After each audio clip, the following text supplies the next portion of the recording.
28 décembre 1980, le Roswell britannique.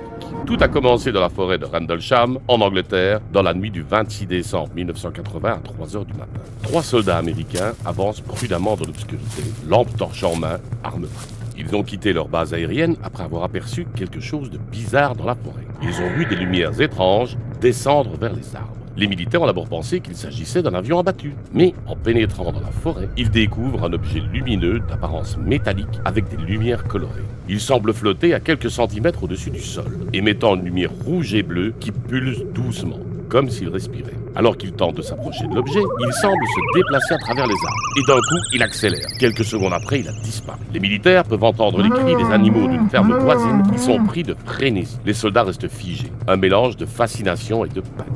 Cette nuit n'est que le début de l'un des plus grands mystères ufologiques de l'histoire. Bienvenue dans l'affaire de Rendlesham, le Roswell britannique. Parce que oui, contrairement à certaines histoires d'OVNI où le témoin principal est Jean-Michel Pastis après une soirée bien arrosée, ici on parle de militaires, d'enregistrements audio et même de documents officiels. À la suite de l'observation des militaires, peu après 4 heures, la police locale a été appelée sur les lieux, mais a rapporté que les seules lumières qu'ils pouvaient voir étaient celles du phare d'Orfordness à quelques kilomètres de là sur la côte. À l'aube du 26 décembre, les militaires sont retournés dans la petite clairière près de la lisière orientale de la forêt et ont trouvé 3 petites empreintes sur le sol, en forme de triangle, ainsi que des marques de brûlure et des branches cassées sur les arbres voisins. Le 28 décembre, le commandant adjoint de la base, le lieutenant-colonel Charles Halt, a visité avec plusieurs autres militaires le site du soi-disant atterrissage et il y détecte des sources anormales de radioactivité. Au cours de cette même journée, pendant la nuit, ils aperçoivent une lumière rouge clignotante ainsi que d'autres phénomènes lumineux presque dans l'alignement d'une ferme.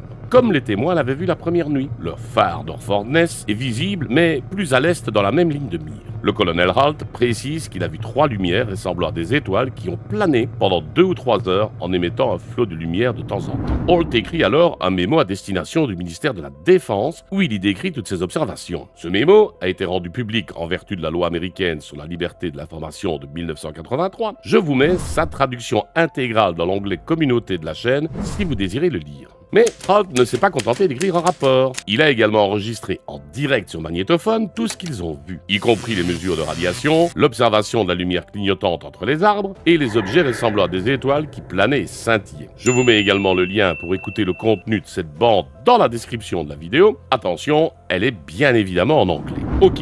Mais alors, c'était quoi? Parce que oui, plusieurs hypothèses ont bien évidemment été avancées concernant la véracité des preuves de la présence des petits hommes verts, des petits gris, d'aliens ou autres prédateurs. Les traces sur le sol, 3 petites traces en forme de triangle, ont donc été trouvées sur le sol. Mais un travailleur forestier local a indiqué qu'il devait s'agir de sillons faits par des lapins, mais en forme de triangle. Les dégâts aux arbres, des témoins ont rapporté avoir vu des traces de brûlure et des branches cassées sur les arbres voisins, mais, de nouveau, un forestier local a déclaré que la forêt était pleine de branches cassées. Et les traces de brûlure avaient très bien pu être causées par la hache d'un ranger. Les traces de radiation, le colonel Halt a relevé des niveaux anormaux de radiation, mais l'authenticité et l'importance de ces relevés est toujours débattue.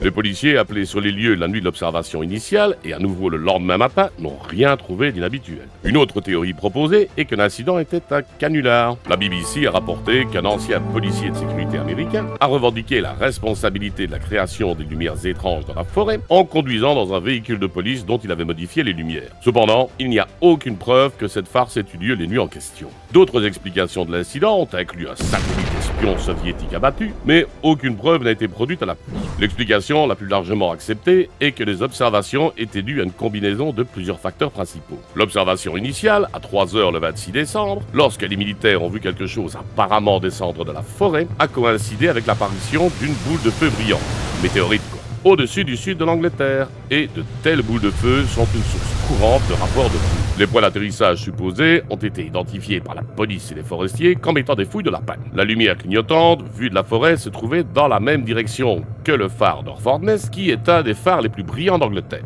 Les chronométrages de l'enregistrement de Halt lors de son observation le 28 décembre indiquent que la lumière qu'il a vue, qui se trouvait dans la même direction que la lumière vue 2 nuits plus tôt, clignotait toutes les 5 secondes, ce qui correspondait à la fréquence d'éclair du phare d'Orfordness. Les objets ressemblant à des étoiles que Halt a signalés planant en bas au nord et au sud sont considérés par certains sceptiques comme étant des interprétations erronées d'étoiles brillantes déformées par des effets atmosphériques et optiques. Une autre source courante de rapports d'OVNI. La plus brillante d'entre elles, au sud, correspondait à la position de Sirius, l'étoile la plus brillante du ciel nocturne. Cependant, les témoins sont des militaires crédibles et les critiques n'expliquent pas tout ce qui est mentionné dans les rapports, comme le fait que les lumières ne pouvaient pas être confondues avec le phare, puisqu'ils le voyaient mais plus à l'est. Alors, rencontre du troisième type ou simple méprise? À vous de juger. Mais une chose est sûre, plus de 40 ans après, l'incident de Rendlesham reste l'un des plus grands mystères ufologiques de notre époque.